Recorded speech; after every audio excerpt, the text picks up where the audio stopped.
Hey guys, it's Eric from Team Rec here. We have a deck profile. I was able to take home one of these at our World Championship Celebration event. I'll go through the deck that I played today.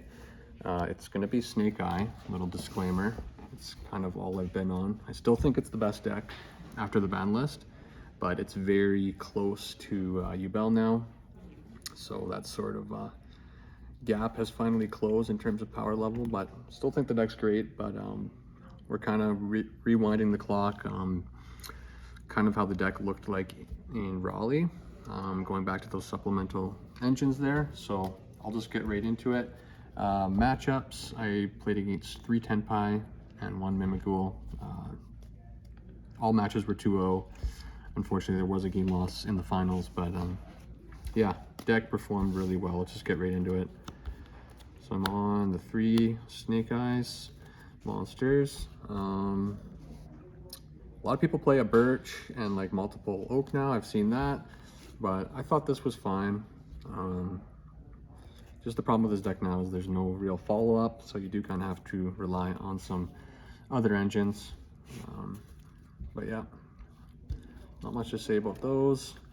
I'm on 2 Witch. This actually was supposed to be 3 based on the other engines I'm playing, but I could only find 2 for today, but you have 3 wanted and lots of ways to get to it, so still worked out great.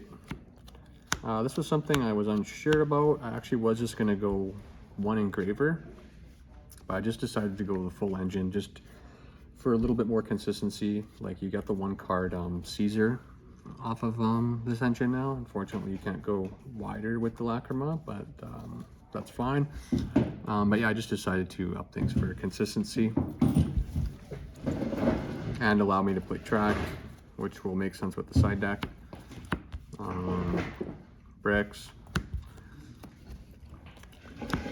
On some cash cards here. This is the other engine I was playing. I'll just get right into these actually. I was really like stressing about the ratios last night. Like, did I want to maybe have less of this and just more field spell just to give me more options? But I thought this was better because the monsters are they're great on their own. They're great top decks in a simplified game state, especially when you can get this online too. I just wanted to maybe go less field spell. I was going to go 3, but it does technically play into hand traps more, so I just wanted more bodies. And since your grind game's kind of affected, I think these will carry that part of the game a lot better. So I went with those, and I think it's just the best way to get extra bodies while also playing better against rogue. This carries your rogue matchups a lot. Sometimes even just ending on this and birth can be enough against some decks. I have a question for you. Let's hear it. What do you think of other versions of Snake Eye at the moment? I think the Fire King one's still good. I think it had better follow-up than the cash, but a little bit brickier, I think. I was like testing a lot of hands, and I just didn't like those like positions where I would, you know, have to draw into like Arvada, Oak, or, like Sanctuary. Like, these are just a little bit more fluid, Right. and simple. And then hand traps we've kind of cut down a little bit on, but we still play enough to play the game. Just on the 12, I did have like a 13th card, which was Ogre. I just actually cut that for an engraver, just for a little more engine. I think 12 was a comfortable number for hand traps. These really came in clutch. I actually was thinking of cutting these because I just wasn't unsure of the meta here today. But yeah, these are probably like the best hand traps right now, and they performed really well. If I could play Shifter, I would, but I clearly can't. Moving on. All pretty standard here. I saw lists like from Sacramento where there's like 2. You got to play 3 Bonfire now with the list. You need the consistency more than ever. In the past, I did kind of toy around with this number. This actually does kind of get redundant in the late game, but you just need to open well with this deck. Then some non-engine. Droplet.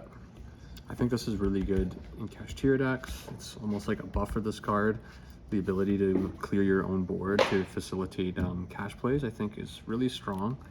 And if you start with Field Spell, Fenrir, those are two, free cards to break a board because you're searching the unicorn and you have birth anyway. Agreed. So you go really close with Droplet and the Cash Engine while also negating, really tough monsters. Oh, this could have gone really hard against U-Bow, but I didn't see them. That was sort of the intention. Unfortunately played a lot of Tempai, but you can just set this going first and you still have a lot of cards you can play with, like the Field Spell or something like Poplar or bodies like that. It's just another way to send them.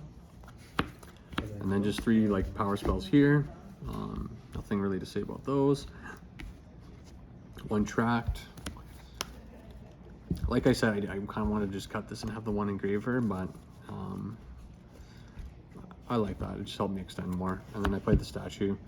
I think the statue is really important in this format. Now that Tenpai's on 1 field spell, you can make a board that can just bring this out, pop field spell, and then you can play with all your other interruptions freely.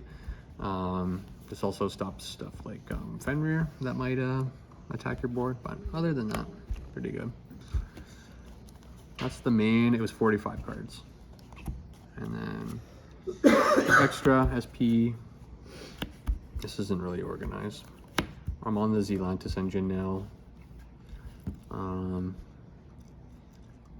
I just think it's the better option.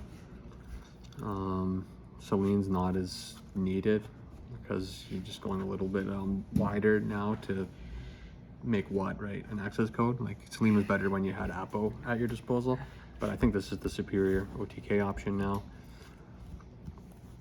Ida, pretty standard there, same as Princess, same as IP. Anima and Phoenix. Actually wasn't playing these like pre-event, but I'm like kind of snapped out of it. I'm like, what am I doing here? Like these cards are so good for the deck. You need these in grind scenarios, especially when you just open the Poplar. You need to somewhat be able to play, like get Field Spell, place a deal by L-Star, make like SP or something. And this is just sort of like a dummy link in a scenario where you need to like get the princess off of your board. So I wanted one of those because I didn't want to use up my Hida. But this also goes together with Zealantis, so I should keep that in if I'm playing that. Fiendsmith stuff. Sequence, Desiree, Necroquip, Moon, Requiem, and Caesar. So yeah, you can't play Beatrice anymore, so this is the next best rank 6. And now this is sort of the common thread with all your combos, is getting to this early. I think you do it in 4 summons, I believe. But anyways, you're going into this early, so you can do the rest of your combo. Deck's really fragile, so you sort of need a card that you don't have to search that protects you from Nib. Everything else pretty standard here. I never made Desiree all day. I do think that card's pretty greedy, but evenly match is going to be a really big problem in this format. So if you're able to make a negate, I think it's good to have over anything else in the extra. And then the last card in the extra deck was Silhouette Rabbit. Sorry. And yeah, just grab that. Pretty good end board. You probably saw like what Snake Eye does now off of 1 Ash. So just another link too. On to the side, triple Bestial. I went kind of light on them. I didn't think they would be as needed with, Fiendsmith kind of getting hit a little bit. Still has value against decks like Voiceless and U-Bow, so kept them in. Only reason why they're in the side is because I play cash cards and I just didn't really want to do some hard thinking there. Charmy and Phantasmes. I think these are just 4th and 5th Charmy, if I'm being honest, against most decks. But I think this is a great card for the side. It's just going to help you to draw into anything you really need to, like board breakers. Did you resolve the jellyfish? Not today. I usually do though. Triple Dark Ruler, just for like greedy decks, and yeah, like I was hoping to play 1 U-Belt today, but like I said, I got all Tenpai, so this card had no mileage. Evenly as well. Didn't get to resolve that, but there was Runic done today, so gotta have like some blowouts around there. One anti-spell and one Majesty's Fiend. So this is kind of my going first approach.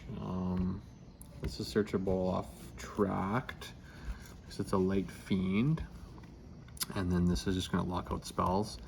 So it's probably pretty sacky, but you can search this, and you know, if you draw this while you're doing Fiendsmith things, that's a pretty good combo. They can't board wipe you with spells, and then they can't activate effects. And then this doesn't block you like from specialing or anything like the Vanity's monsters. So once it's back to you, you can just get rid of this. That's probably the only thing like spicy for the deck. Shoutouts, the team, Garage Gang, the man behind the camera, Kevin, and my partner Joe.